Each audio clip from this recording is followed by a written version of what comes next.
कितने ऐसे वैष्णव उपासक हैं जिनकी केवल फल में बुद्धि रहती है। इनको अपने घर ले जाए, इनको खवा दे तो हमें ये फल मिलेगा, इनको ऐसा करे तो ये हमें लाभ मिलेगा। और लाभ का जहां नाश हो रहा है वास्तविक, उसका सुधार नहीं है।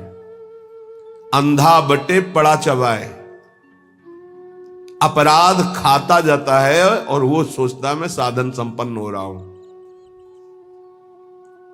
जिनके कानों में शब्द पड़ रहे हैं भागवती, उनको संभलना चाहिए। अपने इष्ट की अनन्यता ही बेड़ा पार करेगी। तुम्हारे साधन बल में इतनी ताकत नहीं है कि इस महान भव समुद्र से पार हो जाओ। आचार्य चरण कह रहे हैं, क्वाहम मूढ़मति को नाम परमानंद एक सारम रसम। मैं मूढ़मति, कहां परमानंद का सार राधा नाम। वो अपने को मूढ़मति समझ रहे हैं। आप इतने विद्वान बुद्धिमान हैं, साधन से वस्तु प्राप्त कर लेंगे, तो हम फिर साधन क्यों करें? असाधन मिटाने के लिए। साधन नहीं करोगे तो असाधन बनेगा। लाभ किससे मिलेगा? प्रियालाल की कृपा से, आश्रय से। बात समझना है बड़े महापुरुषों की, बहुत जल्दी लाभ हो जाएगा। ये समझ में नहीं आती सबके। बिगड़ी जन्म अनेक की अब ही सुधरे आज, हो ही राम को, हो गया हमारा काम। भगवत प्राप्ति पक्की होगी, हो ही राम को। अब समय कैसे व्यतीत करें? नाम जप, गलती ना हो, इसलिए तज कुसुमाज, गंदी बातें छोड़ो, नाम जप करो। इससे समय तुम्हारा सार्थक होगा। गति तुम्हारी प्रभु के होने से होगी। मेरी प्रिया जो, मेरे श्यामा जो, मेरी लाडली जो। ये बात समझ में नहीं आती, ये नहीं समझ में आती। दान पुण्य समझ में आएगा, तीर्थ स्नान, परिक्रमा, साधु सेवा, ये समझ में आएगा, क्योंकि इससे मुझे लाभ मिल रहा है। क्या? अहम को सुख मिल रहा है। मैं प्रति महीने इतना देता हूं, मैं प्रति महीने ये दान करता हूं, मैं ये करता हूं, ये करता हूं। ये हुआ अंधा बटा, और अहंकार रूपी पड़ा चबा रहा है, तुम्हारी समझ में नहीं आ रहा। खाली हाथ मलिनता की मलिनता बनी रहेगी। जिनको कृपा का परिचय मिला वो कह रहे, सबे अंग गुणहीन हो। देख लो, नित्य विहार रस की रचना करने वाले महापुरुष कह रहे हैं, जो सर्वोपरि रस के ज्ञाता हैं, वो कह रहे हैं सबे अंग गुणहीन हो, ताको जतन न कोई, एक किशोरी कृपाते, जो कछ होई सो होई। समस्त साधनों से हीन हूं, कोई दैवी संपदा का कोई गुणाभिमान नहीं। कैसे महापुरुष हैं? सबे अंग गुणहीन। मुझ हीन की गति तो केवल लाडली जू है, लाडली जू की कृपा है बस। सो कृपाति सुलभ नहीं, ताको कौन उपाय, चरण शरण हरिवंश की सहज ही बन्यो बना। वो भी कृपा ऐसे सुलभ नहीं होती किशोरी जी की। बोले हमारा तो सब सहज बनाव बन गया, हित सजनी स्वरूपा हरिवंश महाप्रभु की शरण मिल गई, तो श्री हरिवंश कृपा हुई तो लाडली जी की कृपा बरसने लगी। किसके ऊपर? जो सबे अंग गुणहीन हो, किंचन मात्र अहंकार नहीं। प्राय हम देख रहे हैं कि अहंकार की धरा में जिससे अहंकार पुष्ट हो, वो कार्य करने में सुख मिल रहा है अंतःकरण को। ध्यान से देखिएगा तो आपको परिचय मिल जाएगा। मैं ये कर रहा हूं, मैं ये करूंगा, मैंने इतना जपा, मैं इतना जपूंगा, ये अहम अंदर जो है वो सुखानुभूति दे रहा है, वो साधना की। और महान प्रेम रस प्राप्ति के लिए साधन सुख का नहीं, आश्रय सुख का रसास्वादन होता है। साधन तो आश्रित से ऐसा होता है कि अहंकारी से हो ही नहीं सकता है। 5 मिनट में जो आश्रित का भजन होगा वो 5 घंटे अहंकारी करे तो भी नहीं पहुंच सकता। आर्त भाव से द्रवित हृदय से 5 मिनट तन्मय होकर जो उसका भजन हुआ, उसकी बराबरी अहंकारी 5 घंटे क्या 5 दिन करे तो बराबरी नहीं कर सकता। आश्रय समझ पा रहे हो भगवत कृपा से तो समझ लीजिए, हृदय से आश्रय।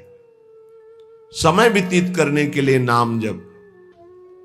हम आश्रित हैं, इसके लिए पवित्र रहना अनिवार्य है। तो कोई हमसे गंदी बात, गंदी क्रिया, गंदी सोच, गंदे लोगों का संग न बन जाए, ये सावधानी। तब जाके उपासक के हृदय में भगवदानंद स्फुरित होता है। ये सब बहिर्मुख अपनी केवल अहंकार की वृत्ति को पुष्ट करके साधना का अहम रख करके परम पद प्राप्त करना कदापि नहीं। अंतर्मुख होकर देखो, कृपा के बिना एक क्षण भी तुम नाम जप नहीं कर सकते। कृपा आपके ऊपर है, उस कृपा की बलिहारी नहीं जा रहे और अहम को पुष्ट कर रहे हो। बहुत सावधानी, अंदर का विषय, अगर इसे सुधारोगे नहीं तो बहुत लंबा समय चला जाएगा, बहुत लंबा समय। बाहरी वेश परिवर्तन से, बाहरी स्थान परिवर्तन से कोई फर्क नहीं पड़ता मन में, अहंकार में, दोषों में। जब तक हमारा चिंतन परिवर्तित नहीं होगा तब तक बात नहीं बनेगी। अहम युक्त चिंतन मूढ़ता को धारण करता है। मूढ़ पुरुष कभी परम पद का अधिकारी नहीं होता। दैन्य भाव प्रियाजू को अत्यंत प्रिय है और ये अहम नष्ट होकर दैन्य आना केवल गुरु कृपा से होता है। एक है, उनको बस शरणागति के बाद एक ही उपदेश कि तुम जितना दान पुण्य करते हो सब बंद कर दो, यमुना जी में फेंक दो या ऐसी जगह दे दो कोई तुम्हारी तरफ देखे ना, कोई तुम्हें बाद में धन्यवाद न दे, ऐसा।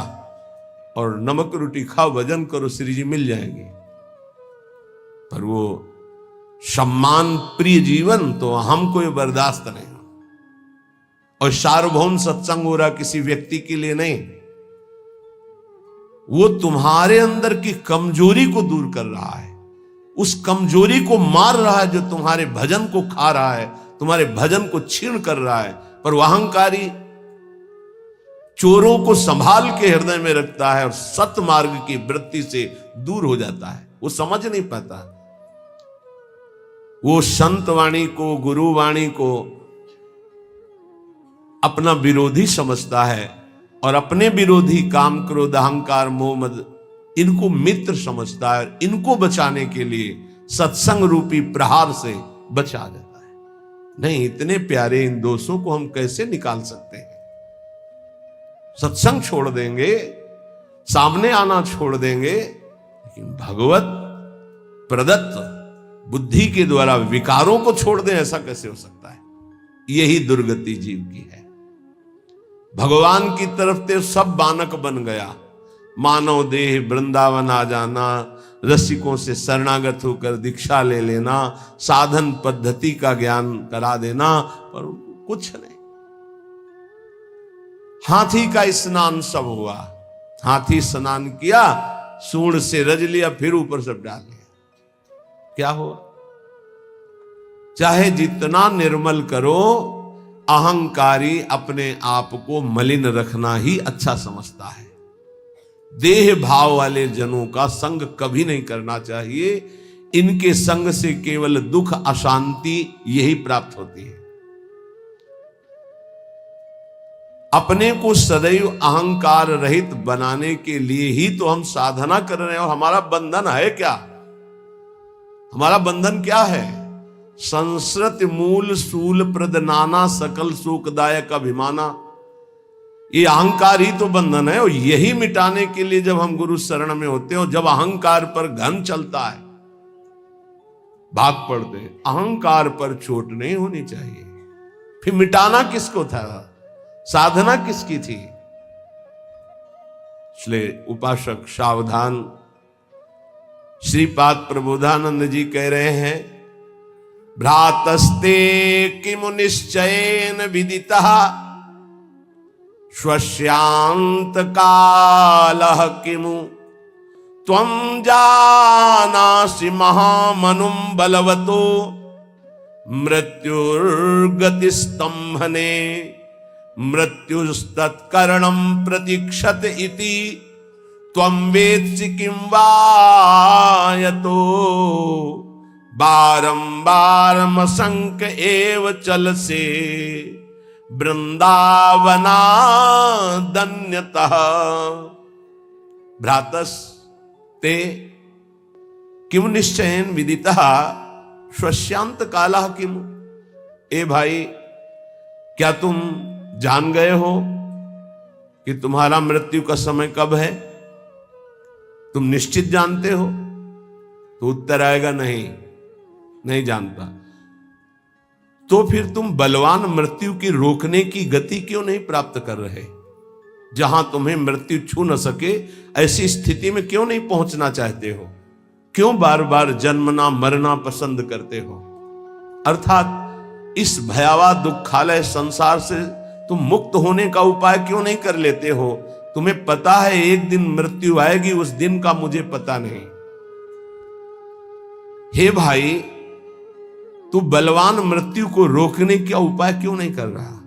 क्या उपाय? रोकने का क्या उपाय?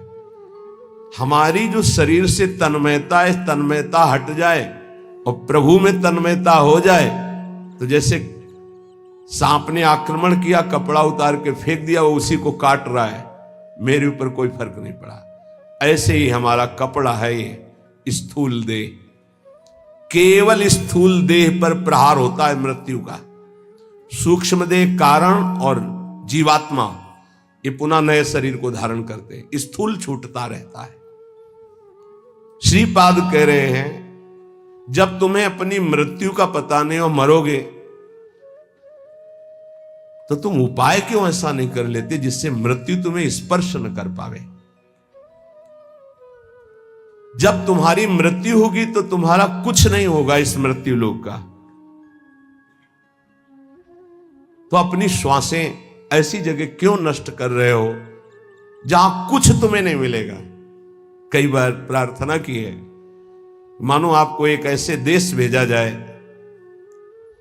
जहां बहुत सब सुविधाएं मिल जाएंगी, खूब भोग भोगो, रुपया पैसा मकान सब, लेकिन वीजा है आपका, उसके तिथि तारीख पूर्ण होने पर आपको तुरंत वापस बुलाया जाएगा। जब वहां से वापस बुलाया जाएगा तो कुछ नहीं, कपड़ा भी उतरा लिया जाएगा। बोलो, ऐसे देश में रहना पसंद करोगे जाना? विचार करके देखो, कपड़ा भी उतरा लिया जाएगा, फिर देश से बाहर निकलो। चाहे जितना पुत्र पुत्री परिवार, रुपया पैसा, गाड़ी घोड़ा मकान सब एकत्रित कर लिया, लेकिन जब उस देश का वीजा खत्म होगा तो कपड़ा भी उतरा लिया जाएगा और आपको भगा दिया जाएगा। बोलो, ऐसे देश में रहना पसंद करोगे, राजी रहोगे? सब कोई कहेगा नहीं। तो ऐसे ही देश में तो रह रहे हो, इसी देश में रह रहे हो, इसका नाम मृत्यु लोक है। हर सुविधा, हर विधान, हर आपका किया हुआ संकल्प कार्य सब का सब आपका यहीं रह जाएगा।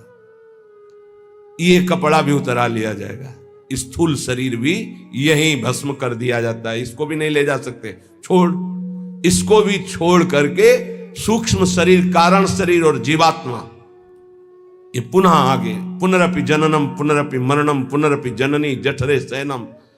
आप विचार करो कि आप बुद्धिमान हो। यदि परम कृपालु प्रभु का आश्रय लेकर नाम जप नहीं कर रहे और विषय भोगों में, नाना प्रकार की धन संपत्ति में, नाना प्रकार के व्यवहार बढ़ाने में अपना समय नष्ट कर रहे हो, तो तुमको ये ध्यान रखना चाहिए कि तुम इस देश में हो, मृत्युलोक में हो, जहां से भगाया जाएगा वीजा खत्म होने पर, श्वास पूरी होने पर। तो आपका शरीर भी आपके साथ नहीं होगा, कपड़ा तक उतरा लिया जाएगा। ये शरीर हमारा कपड़ा है। वशांश जीर्णानि यथा विहाय, इसे कपड़ा ही कहा है भगवान ने। क्या बुद्धिमान हो तुम, इतना दिव्य मानव देह मिलने के बाद कमा के क्या जा रहे हो? पाप और पुण्य की पोटरी लेकर फिर वही दुर्गति। इसलिए भाई, मृत्यु तुम्हारा इंतजार नहीं कर रही। भाई बेटी का ब्याह रह गया, पूरा कर ले तो हम थोड़ा भी, या थोड़ा अमुक कार्य रह गया, नहीं, तत्काल प्रहार करेगी। बस समय आने दो। चाहे वो पुण्यात्मा हो, चाहे महात्मा हो, चाहे दुरात्मा हो, सबके ऊपर उसका प्रहार होता है। पर महात्मा अपनी स्थिति इतनी ऊंची उठा लेता है कि मृत्यु जनित उसको दुख नहीं होता। जैसे मत वाले हाथी के गले से फूलों की माला कब टूट के गिर गई पता नहीं चलता, ऐसे भगवत प्राप्त महात्मा का शरीर कब छूट गया उसको कोई पता नहीं, क्योंकि वो हर समय जिसमें रमण कर रहा था वो उसी में रमण करता है। शरीर एक स्वप्न की तरह छूट गया। इसलिए मेरी प्रार्थना मान ले भ्रातस, ए भाई, बारंबार असंख्य चल से वृंदावनादन्यतः। वृंदावन, प्रिया प्रीतम, प्रेमी जन, भगवान नाम, इनको तू छोड़कर बार बार अन्य चिंतन करता है, अन्य क्रियाएं करता है, अन्य बातों में मन लगा रहा है। तुझे डर नहीं लग रहा कि तेरी मृत्यु होने वाली है? बहुत भयावह संसार है, बहुत भयावह। क्योंकि आपको भुलावे में डाल दिया गया इसलिए आपको ऐसा नहीं लग रहा। यहां प्रति मिनट प्रति सेकंड ऐसे सावधान है जैसे युद्ध क्षेत्र में चारों तरफ से बाण चल रहे हो और वो महारथी अतिरथी वीर अपने को बचाते हुए निकल रहा हो, ऐसे चला जा रहा है। एक एक सेकंड सावधान, नेत्र खुले हर समय, मंत्राकार वृत्ति, कभी भी शरीर छूट सकता है। क्यों? क्योंकि पता है ऐसी स्थिति है। आपको एकदम भुलावे में डाल दिया गया है। आपके पास वो पार्षद नहीं है जो आपको सावधान करे। बड़ी कृपा है जिनको भगवान ने ऐसी बुद्धि दे दी, ऐसी विवेक दे दिया। यहां से चलना है, रहना नहीं, देश बिराना है। सबसे सबकी सेवा करो, सबको प्यार करो। वो प्यार, वो सेवा एकमात्र भगवान के प्रेम के लिए, भगवान की प्राप्ति के लिए। खूब धन कमाओ, धर्म पूर्वक दूसरों को सुख पहुंचाओ और उस सुख को भगवान के चरणों में समर्पित करो, तो सुख सिंधु भगवान तुम पर प्रसन्न हो जाएंगे। मृत्यु पर तुम विजय प्राप्त कर लोगे। ए भाई, बार बार धाम छोड़कर, नाम छोड़कर, प्रिया प्रीतम को छोड़कर संसार का चिंतन करते हो, पता है किसी भी श्वास में तुम्हारे ऊपर मृत्यु का प्रहार हो जाएगा। इसलिए कृष्णानंद रसाम्बुधे परतरम सारम विचित्रोज्ज्वला कारम पारगतैरपि श्रुति शिरो वृंदस्य नेक्षम मनाक् श्री वृंदा विपिनम सुदुर्लभतरम प्रत्यासमासाद्य भो क्षुद्रासा कुपी साचिका वशगतो वम भ्रम्य से किम बही। ए भाई, यदि वृंदावन तुम्हें आने को मिल गया, वृंदावन का एक भी घंटे आपने वास स्वीकार किया, यहां रहे एक घंटे भी, और नाम जप कर लिया या सत्संग सुन लिया या बिहारी जी के दर्शन कर लिए, तो उज्ज्वलाकार श्रेष्ठतम सार अर्थात महाप्रेम प्राप्ति के लिए तुमने कमर कस ली। थोड़ा समय भी वृंदावन में व्यतीत किया तो कृष्णानंद रसाम्बुधे परतरम सारम विचित्रोज्ज्वला। ये धाम कृष्णा श्री स्वामिनी जी का नाम है, प्रिया जी का नाम कृष्णा भी है। कृष्णानंद रसाम्बुधे, प्रियालाल के अद्भुत आनंद रस का समुद्र वृंदावन है। यदि आप थोड़ा भी रह गए तो आपका मंगल हो जाएगा। सत्संग जो सुनते हैं उनके जीवन का कैसे परिवर्तन हो रहा है, ये भगवत कृपा से दर्शन करने को मिलता है। पर दीपक तले अंधेला, ये जरूर कहावत सार्थक नजर आती है। दूर से सुनकर परिवर्तन इतनी जोर का होता है, पर नजदीक में ये समझ में नहीं आता। धाम वास करते हैं तो इनको इतना कुसंग का प्रभाव पड़ जाता है कि सत्संग फीका हो जाता है, और कुसंग में रहते हैं और सत्संग का इतना प्रभाव कि कुसंग का त्याग करके वो भगवत मार्ग में आगे बढ़ रहे हैं। कल एक सज्जन जीवन में ऐसे ऐसे ऐसे बोले, आपने कहा कि धाम आए, 3 दिन रुके, पहले दिन जल पान करे, दूसरे दिन फल, तीसरे दिन एक बार अन्न, वही कर रहा हूं, धाम आया हूं, ऐसा ऐसा ऐसा बड़ा सुख मिलता है। धृष्टता की हद हो गई है। जीव जानबूझ, जैसे मल का कीड़ा, विष्ठा का कीड़ा, उसे अमृत कुंड में डालना चाहो तो वो अपने को बुरा मानता है और वो सोच रहा है ये हमारा अहित कर रहा है, मुझे विष्ठा क्यों नहीं मिल रहा। ऐसे ही विषय का कीड़ा बना हुआ जीव विषय में कूदना चाहता है। प्रभु के आश्रित होकर अगर वैराग्य मार्ग में कदम रखा है तो रुपया प्राप्ति का उपाय नहीं रखना चाहिए। ध्यान रखना, नहीं बहुत कुछ हो सकता है। माया आपको पुनः उसी जगह स्थापित कर देगी जहां से निकलना चाहते हो। एकमात्र भगवत भरोसा, जितना कमा लिया, इसके बाद बंद। अगर धाम वास करके हम भगवत आश्रय ले लिए तो नमक रोटी खाएंगे बस। अब हमारा उद्देश्य केवल भजन रूपी धन एकत्रित करना है। जो बेचारे रिक्शा चला करके जीवन गुजारते हैं उनको हम प्रणाम करते हैं कि धाम वास करते हैं, अर्थ की व्यवस्था नहीं, इधर उधर झोपड़ी, इधर उधर कार्य करके रह रहे हैं, पर रिक्शा चलाते हैं, समय से दिनचर्या में है, देख रहे हैं हम, और समय से रिक्शा चलाते हैं, परिवार को हम प्रणाम करते हैं, धाम वास कर रहे हैं। कोई तो दूसरों के घरों में सेवकाई करते हैं और धाम वास कर, प्रणाम है उनके लिए। लेकिन जब तुम्हारे पास खाने की व्यवस्था, रहने की व्यवस्था है, तो तुम्हारा कदम वो गृहस्थी में रहते हैं। जब विरक्त हो गए, वैराग्य मार्ग के हो, एक भी रुपए का ये आय का साधन नहीं करना चाहिए। इससे क्या होगा, आपकी वृत्ति अर्थ में रही है, अर्थ में ही रह जाएगी, गोरे चरणारविंद में नहीं रह जाएगी। और जिनके लिए अर्थ एकत्रित किया जाता है वो उस अर्थ से सुखी नहीं हो सकते। ध्यान रखना, वो परम अर्थ से, परमार्थ से सुख प्राप्त करते। करोड़ों अरबों रुपया जमा कर दिया, उन्हीं के सामने उन्हीं के बच्चों ने उनका तिरस्कार करके और गलत मार्ग का अनुसरण किया। श्रीपाद कह रहे, जब तुम जानते हो कि मृत्यु निश्चित होगी, जब तुम जानते हो कि मृत्यु से बचने का एकमात्र उपाय भगवान की शरण, हर श्वास नाम जपना है, तो कृष्णानंद रसाम्बुदे परतरम सारम विचित्रोज्ज्वला, महान विचित्र प्रेम रस जो उज्जवल, जिसमें कामना की गंध नहीं है, ऐसा प्रिया प्रीतम का प्रेम रस प्रदान करने में समर्थ श्रीधाम वृंदावन है। हे भाई भ्रातः, तुम क्यों भ्रमित हो रहे हो? ये माया का कार्य है, भूल भुलैया में डालकर पूरा जीवन बर्बाद कर देना। सच्ची मान, कोई ऐसा सुख नहीं है जो विवेक के द्वारा देखो उसमें सुख दिखाई दे।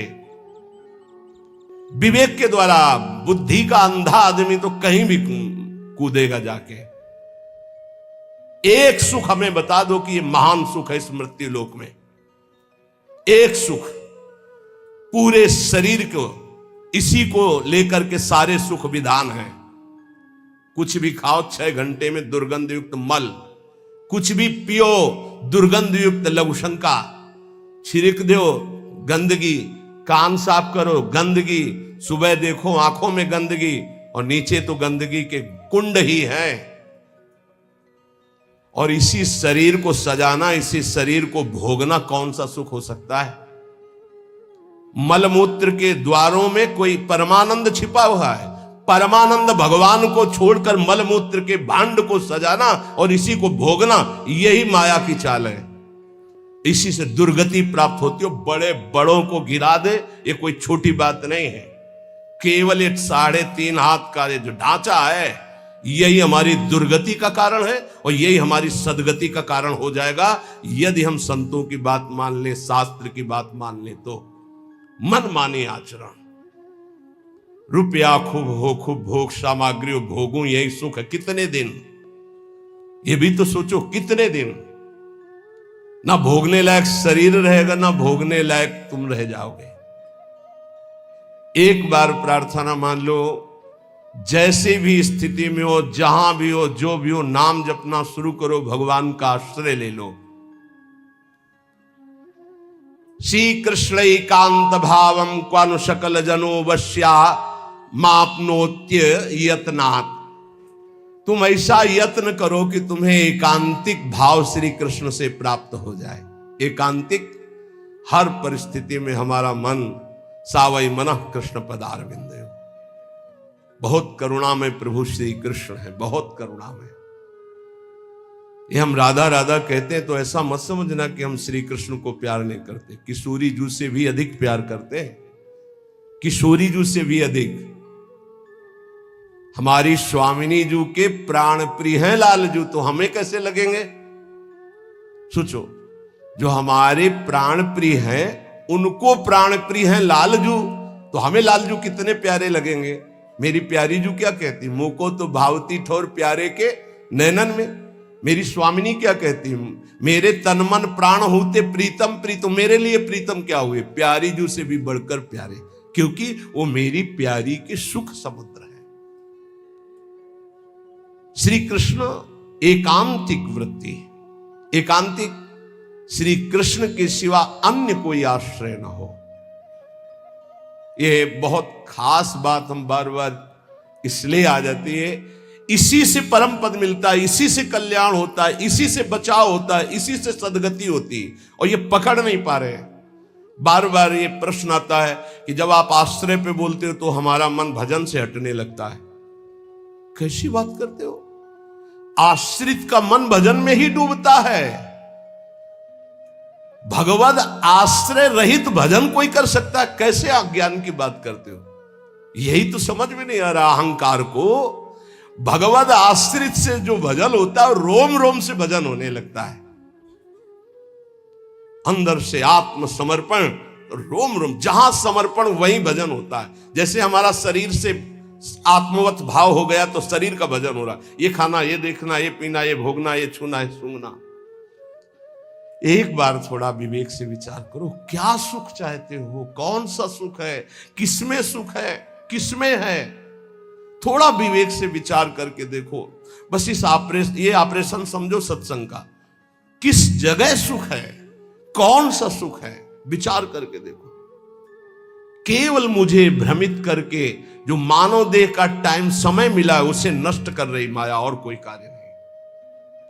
जीवन जीने के लिए जो मिले प्रभु को अर्पित करके प्रसाद रूप से पाओ। जो भोग वासना धर्म के अंतर्गत उसे भोगो, मना नहीं कर रहे, लेकिन अधर्म युक्त चेष्टा करके नरकगामी क्यों बनना चाहते हो? क्यों पापाचरण करते हो? ये मानव जीवन केवल श्री कृष्ण प्राप्ति के लिए, प्रियालाल की प्राप्ति के लिए है। इसलिए हम चिल्ला चिल्ला कर कहते राधा राधा राधा, क्योंकि करुणामयी स्वामिनी कभी हमारी पुकार सुन लेंगी तो हमारी बात बन जाएगी।